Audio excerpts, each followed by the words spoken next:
Books Every Footballer Should Read, Part 2. The Miracle of Castel di Sangro by Joe McGinnis.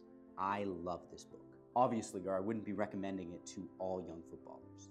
But why do I love it? And more importantly, why do I think every footballer should read this book? The Miracle of Castel di Sangro tells the story of basically a village team that gets promoted to Serie B in Italy, a division they're not prepared to be in at all. They don't have the squad for it, they don't even have the stadium for it, and obviously there are a lot of struggles in their only season in Serie B. You'll have to read the book to see if they stay up or not. And the author of this book is Joe McGinnis, an American author who has fallen in love with the beautiful game later in his life.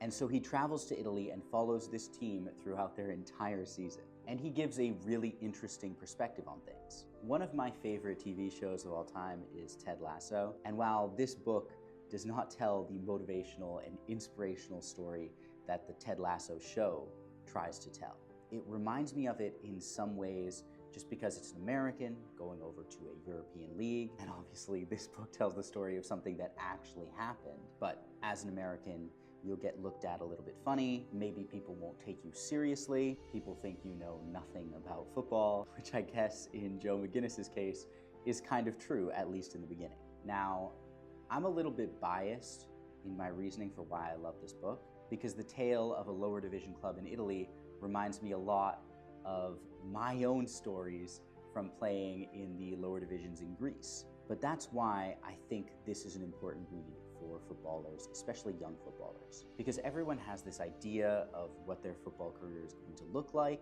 and it's all the glitz and glamour and playing in a top league and playing in the Champions League. And that's just not going to be the reality for most players. And this book is just so real. This team is obviously battling relegation the entire season. There are issues, different dramas that happen off the field, and drama that happens on the field. There's problems with the ownership, the people running the club. There's corruption, players who are crazy. Yeah, there's a lot happening in this book. Let me read you just one paragraph from it. In Italy, to have a career means many times you are unhappy. You must close your eyes and hold your nose, and most important, hold your tongue.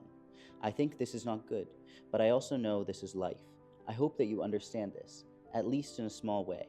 But if you do not, I ask anyway that you do not use parole dure, harsh words.